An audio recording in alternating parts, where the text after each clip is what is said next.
This is In the Paint. Positive Alliance Inspiring Natural Talent.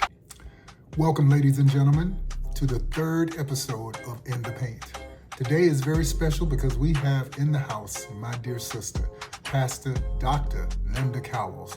She is a philanthropist, she is a doctor, she's a pastor.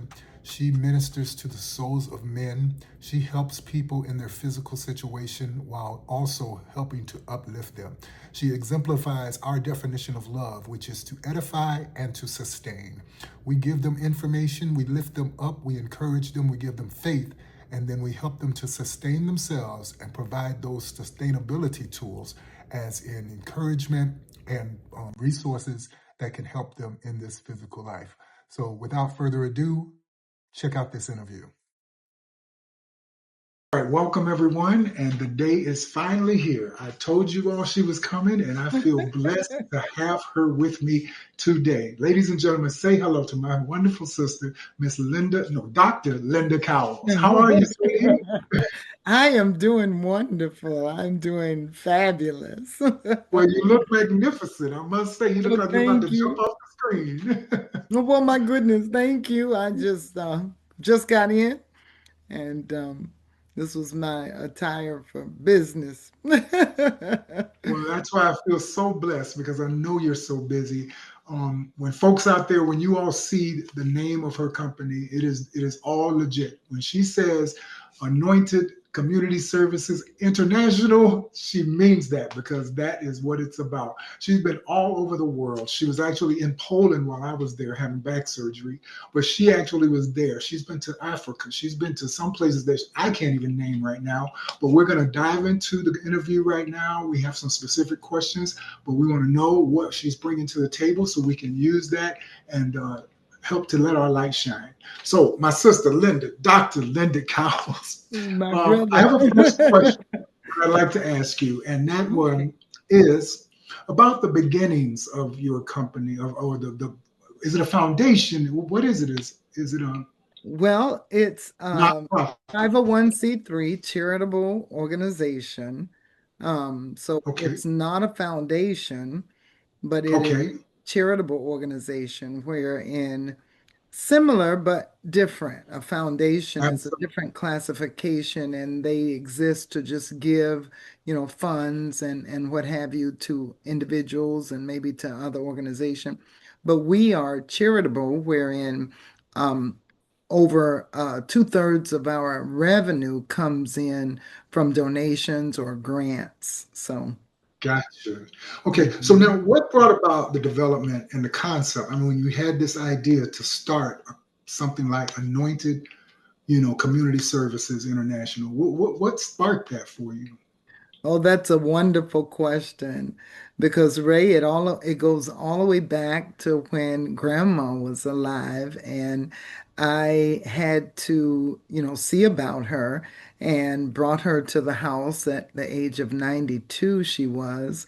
Hmm. And so the challenges in my life, I just decided to turn that around and help other people. So there were three target groups, as you can see on our website, that we address, and that's women, children, and seniors. So I had this burning desire, and all I can say it was a mandate from God in 2009 to start an organization to help the disadvantaged or the underrepresented, and especially single women because I was a single parent for so many years, raising three children. It was difficult, but I overcame by the grace of God. Having Hmm. given my life to the Lord in 1984, and from 1984 to 2009, I had raised my children. I had built a brand new home for them. I was able to keep a roof over their head for all those years by the grace of God. And so I wanted to give back. I wanted to be able to help other single women to succeed and let them know that they didn't have to succumb to the elements of life, to yeah, bringing in men into their home to just to give them some pocket change or to help them pay their bills. And then I wanted to be able to share with them how I was able to overcome and raise my three kids and build a Mhm. house and have a good steady job for 31 years.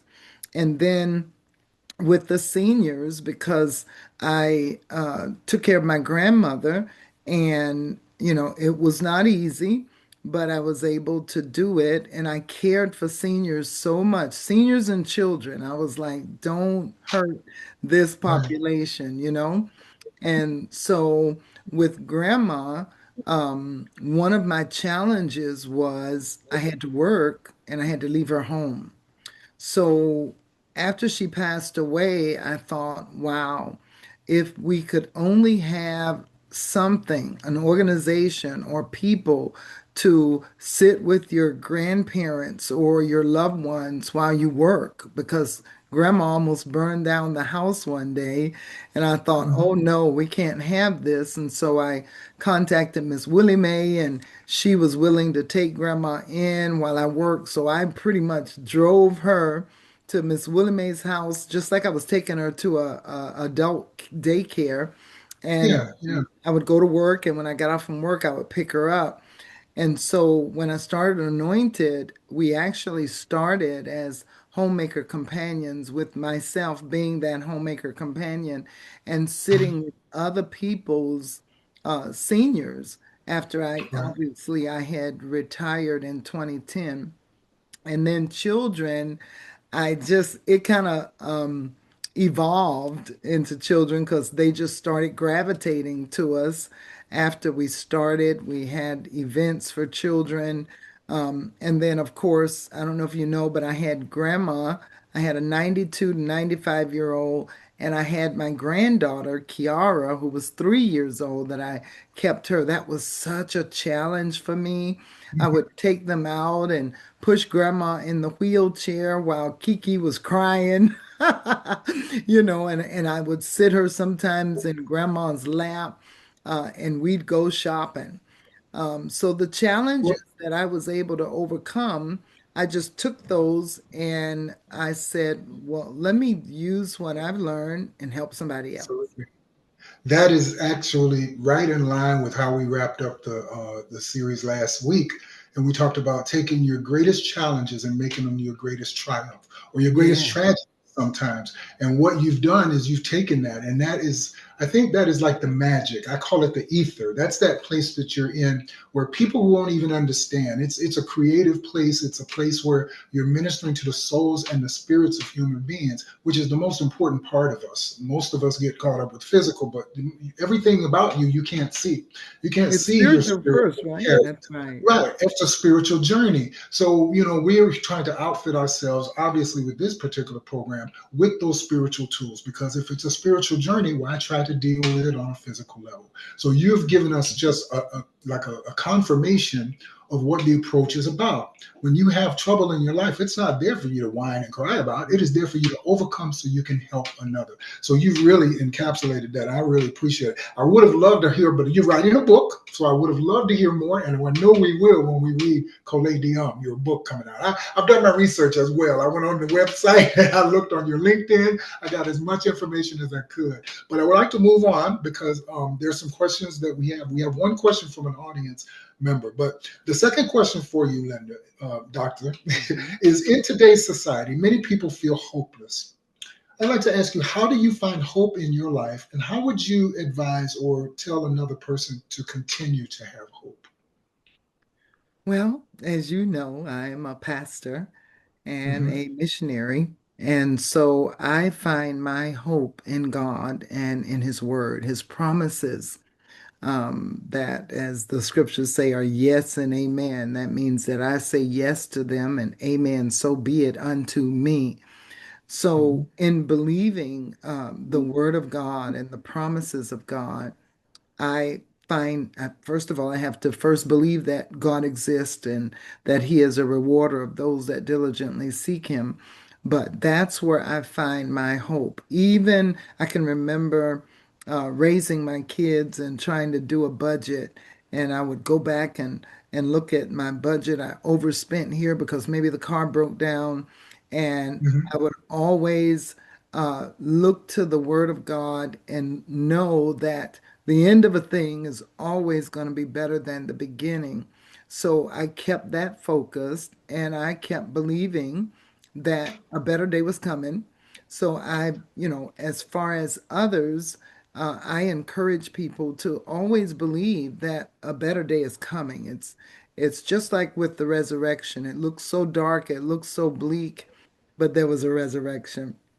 Hmm. And it has come for me, and I believe that it'll come for those that at one moment in their life they may feel hopeless, but Hmm. remember, the end of a thing is always better than the beginning, and we have a God who cares about us, and there's always going to be a resurrection. There's going to be a better day. It starts with us and the choices that we make. And as we make those choices, those better choices by knowledge, which is, actually applied, and then it becomes wisdom, then we see those better days coming. So I would just say keep hope alive and don't give up. Never give up. Because you don't know what's around the corner. That's for sure. That's always been my motto because I've seen it happen every time. Don't give up because you don't know. You might be at a crossroads, you might be at a turning point in your life, but you got to get around the corner, right?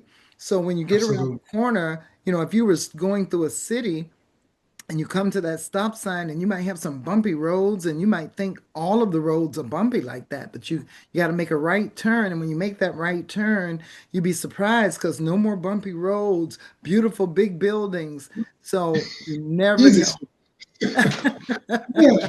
Well, personally, a lot of my friends that I work with, because I try to be as transparent as possible. I try to Hmm. create that level of identification, and I know I have gone through my own bouts with wanting to give up, gone through my own bouts with feeling like um, all hope was lost because I could not, in my mind, as we know, when we operate in our mind, we are limited because the spirit does not operate that way. We have to let go of our reasoning and the way that we understand things and trust, and going into that abyss of the unknown. It's like, it's frightening. The mind always wants to know, so we become afraid when we step to that place of, Inquiry minds want to know. yeah, we step into that place where I don't know, and it is frightening. So the support that you give is definitely rewarding to people who might not have hope because they need somebody to lift them up and remind them to keep hope alive. So we thank you so much for that message, and I think that is very powerful. And when you have congregations or hundreds of people, it is so much more powerful when everybody is working in that spirit of lifting up the lowest one, lifting up that one that feels hopeless and like they're at their last. So I really appreciate that. I have a question about the ministry itself. What is the scope of the ministry? And if someone is not in Florida, how would they take advantage of the services that you provide if they're available at all? If they go online, would they be able to connect with you and have any services taken care of? Absolutely.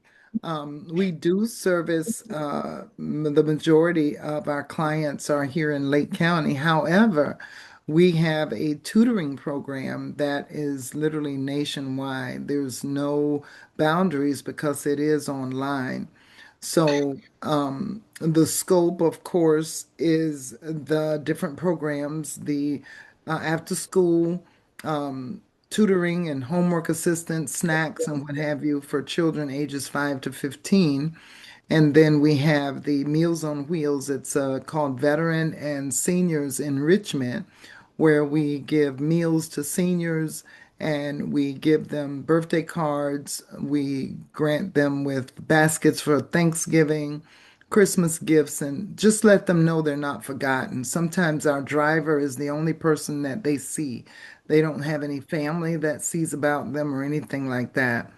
Then some are homeless. We're helping a 89-year-old man right now who's living out of his car. We were able to get him Social Security, and everybody's welcome. We don't discriminate. That's the thing about anointed. Some people say, well, churches, they go to churches and some churches don't help them because they're not a member of their church. But Anointed Community Services is not a church. We are a religious and educational organization, but that's only because, as the founder, I'm faith based. So that is how we do what we do. It's, by the grace and the blessing and the gift of God. And then we have the women's program where it's called Women's Ignite Network. And we have over 600 women, whatever their needs are. If we're able to help them, we have classes for them. We have free lunches for them with speakers. And we are a big advocate for entrepreneurship. So we encourage them to start businesses.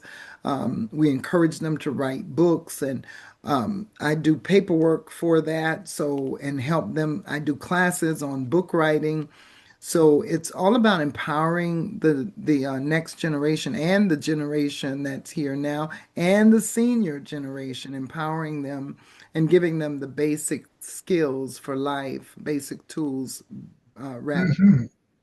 Awesome. Okay, that's right in line with what's going on. And I found that like when I introduced this particular platform, the answers are within. We look outside and we see all of the chaos, we see all society and all the things going on with so Yeah. many different facets of life. But the way that we perceive it and the way that we receive it in ourselves is it all starts here. How we deal with it. What are we going to do? Are we going to be activists and get out there and actually do something to help the community so that we can bind together? So no matter what they do, we will have each other. It's like a village mentality. One of the reasons my children actually inspired me to actually start in the paint.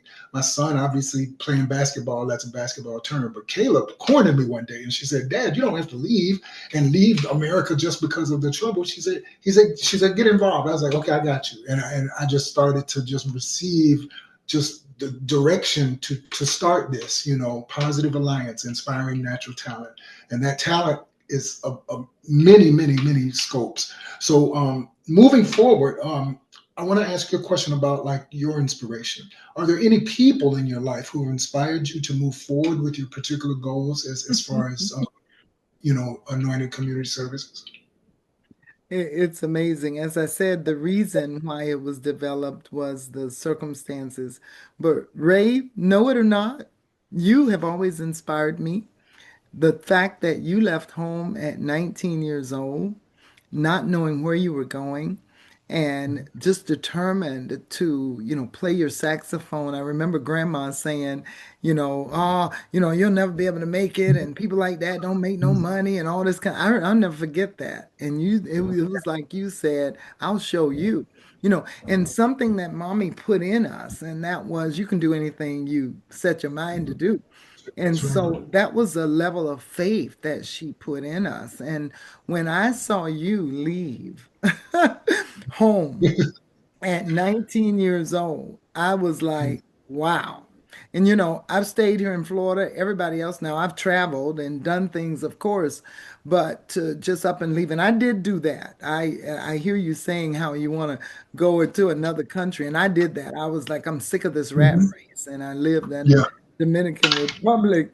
But I came back and I was met with a prophet of God who said, God said, forget about that. He's got work for me to do here. So you've been a great inspiration to me all my life. I talk about you all the time. You have no idea. And so that's why the other day, because I was speaking so highly of you to my daughter, and I thought, let me tell him this. Because, a lot of people say, you tell everybody else. My daughter, good for telling me that. Mommy, you tell everybody else, but you don't tell me. I'm like, oh, let me tell you.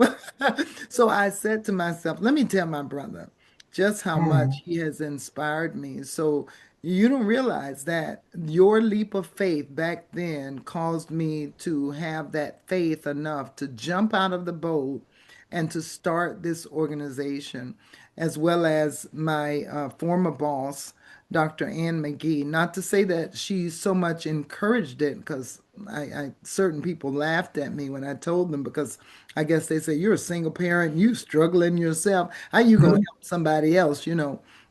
But um, what she taught me was perseverance, hard work, excellence, for sure. And so it was a big inspiration to me, and I love her to this day for that. But those two people, yourself and Dr. Elizabeth Ann McGee, have encouraged me to step out of the boat and say, you can do whatever you set your mind to do. Hmm. Well, that resonates with just that message because she gave that to all of us. And I look at our lives and I see how all of us have taken such leaps of faith and, exemplified just what she said, because there's nothing that we don't challenge ourselves with that we don't at least succeed at, on a Yeah. level. Maybe it doesn't have to be anybody else's level. And we talked about that last week as well. But yeah, the whole part about, having faith and moving on it, man, that's something a lot of people don't get that. A lot of So people don't get it right. That's so yeah, true. you don't get that encouragement. We're And when you privileged. talk about telling someone, I mean, I'm constantly telling my children how much I love them and I'm proud of them and I appreciate them, because someone told me something one time. They said a butterfly, they can't see their wings.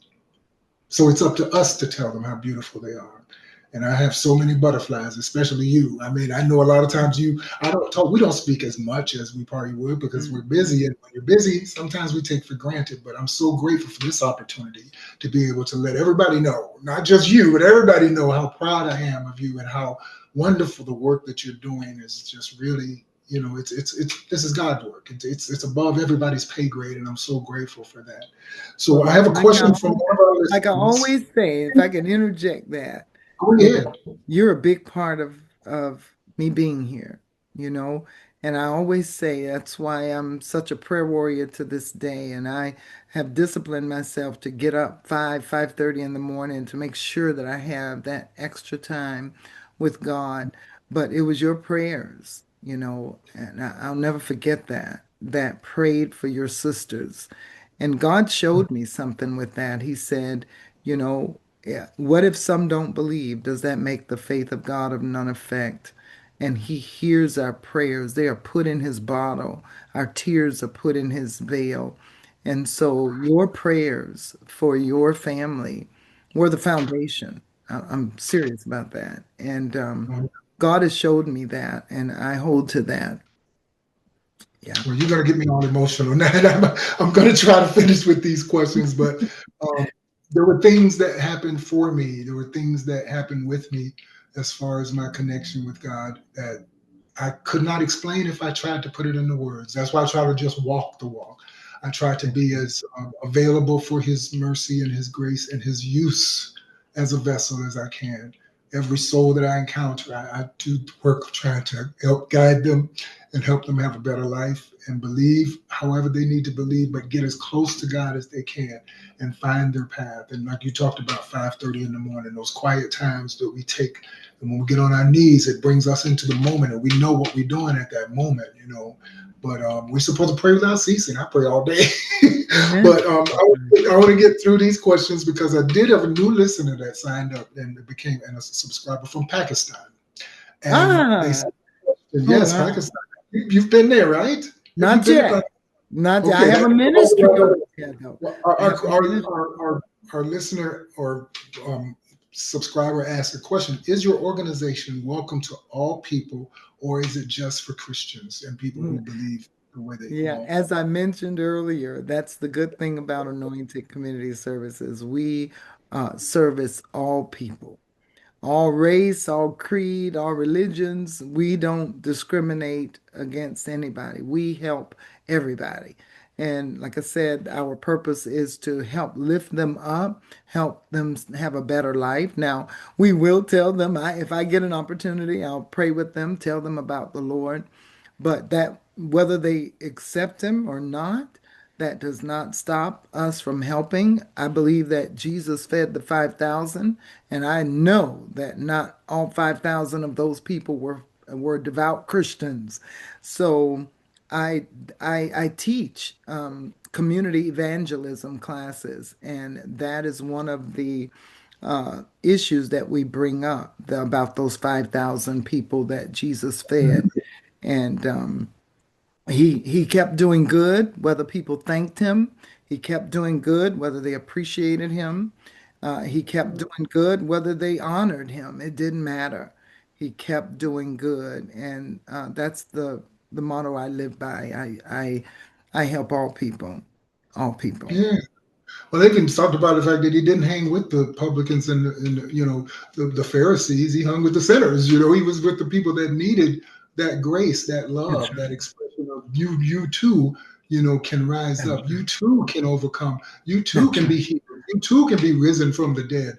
And That's a lot right. of people, the religious folks they were picking at him and talking about he was not, the Christ, because how could he be if he wasn't among the Pharisees and the people That's and the right. Sadducees and the people in the temple? He went in there and turned the tables over. He's like, no, you're not even doing it right. You're gambling. You're putting material Yeah. things before the spiritual connection. Don't get me started because I go there. But my last question for you is now we know that entrepreneurs, this platform is for people who have inner talents and things that, they could be good listeners. They could be a good writer. They could be a poem, anything that they feel that spark, that little juice, that thing that I get when I'm playing or when I'm helping people, Hmm. just that tingle, that thing that kind of makes it worth. Time doesn't exist. You lose yourself in it, and you're actually being a vessel for the spirit. So we know that entrepreneurs, they have dreams and desires, and sometimes the sense of being successful is what motivates them. They go like, "Oh, I'm going to make it. I'm going to get that Grammy or whatever."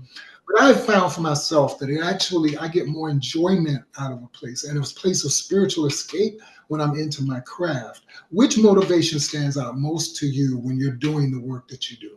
And What like gets I you up said, to do that 5:30 and to be on call and to travel all over and meet the? I mean, what is that? What is that the motivation? love of God and the love of people. Yeah. Love of God and the love of people. And I believe I've been given a gift of giving. As the scriptures say, he that giveth, let him do it with simplicity. If I'm not helping somebody, I don't feel fulfilled. So I know that this is a mandate. I love teaching. I remember when I was teaching the homeless, I was volunteering. I was traveling 30 minutes from my home to this homeless shelter just to teach. And I did it 4 days a week, 9 o'clock in the morning to 12 noon. And I would teach every client that, they come in groups and I would teach them. And one day, I just, I felt so fulfilled. And Hmm. I said to myself, oh, what is this? I could do this. You don't even have to pay me because they weren't paying me no way. I'm like, I don't need any money.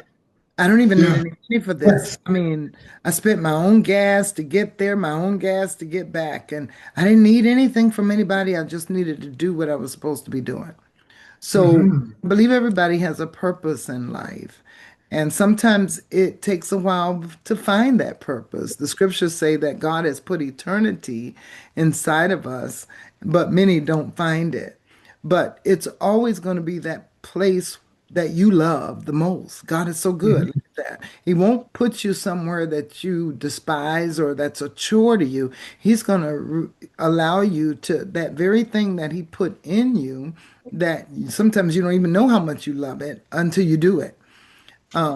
So for me, the motivation to get up, I mean, I love the Lord. He's been so good to me when I was at my lowest and I thought I could never get back to him.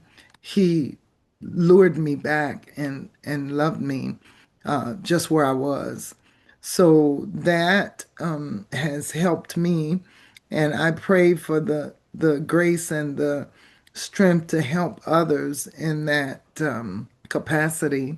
Hmm. My own family, sometimes we don't have the patience to put up with people, but when I see how he put up with me, so I'm just determined that I'm not gonna go astray. And the word of God is true. I live by it. Um, and God has been like a real father to me, correcting me when I needed to be corrected, but I knew it Hmm. was in love and I got in line. So that's my motivation to get up at early in the morning and to do what I do. To do what I do, it's a mandate. It's something I love doing. God has like placed compassion in my heart, and I can't even help it. It's, it's just something I love doing. I wouldn't take, uh, I wouldn't trade it for the world. I just love doing what I do, and I believe it's my purpose. Well, it reminds me of one of the things that actually got kept me going when I was faced with a lot of challenges, and that is a man's gift will make room for him. When you're in your gift and you're doing it, you don't have to think about money like you talked about, because those things come to you. Yeah, they come. When you're doing it the way that you're supposed to, you're in your purpose. I liken it to like the sun. The sun's light shines on us, but we revolve around that sun. We gravitate around it because we're drawn to it, and that's when our gifts or our lights are shining. We don't have to ask for anything. It brings everything that we need to us. Now, need, sometimes we want things, but I know for me, I get everything that I need. But when I Yeah. remind that word, a man's gift will make room for him. And you talked about that feeling of fulfillment. I think that we're so much in line with love when we are doing something, and we don't think about being given anything in return. That's what true love is. Greater love had no man that he laid down his life. But when we are doing something like that, I've come to identify it as edification and sustainability. I'm going to edify, lift you up, and then I'm going to help you to sustain yourself. And that's what God does Yeah. for us. That's what I believe. He edifies us by giving us the information and encouragement and the faith to do it. And then he sustains us after we do that. Times when I thought that I would never, ever see another moment of peace or happiness, he just pull you up out of the Yeah. lowest you You thought see? was. Yes. Yes. Yeah. And when I went off, when I first got to Chicago and I wound up actually playing on the street, I wasn't making much money. I had coins in my thing, but after I finished playing, the peace that I would feel, even the physical reactions from breathing and the oxygen, but that giving of myself and hopefully making somebody's day was so satisfying. Like you said, I didn't matter whether they gave me anything or not. And who was to think that the one day I would be out there and all of a sudden one question changed my whole entire life and gave me a career in music. So I definitely resonate with what you talked about as far as that feeling. There's nothing like it when you're walking in your purpose and when you're helping others. And you said compassion, and we talked about that last week about how compassion is actually doing something. You can be empathetic, you can have empathy and feel what a person's feel, but if you do something, man, Compassion, that's right. Compassion makes you do yes, something. you move, baby, you move. So, we got our Mhm. questions out of the way.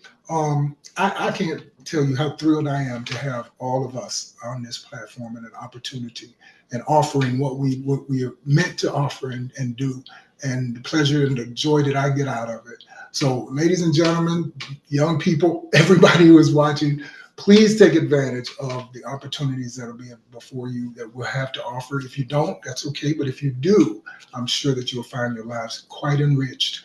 And we're looking for peace. We're looking for contentment and knowing that we are taken care of in spite of some of our derelictions, because we're human and we sometimes want to experiment and go out there and do, oh, I'm going to do what I want to do. But then we bang our heads enough and we come right back to love, the God that loves us and supplies for us every single thing that we have. Now, this podcast is going to be married to a website.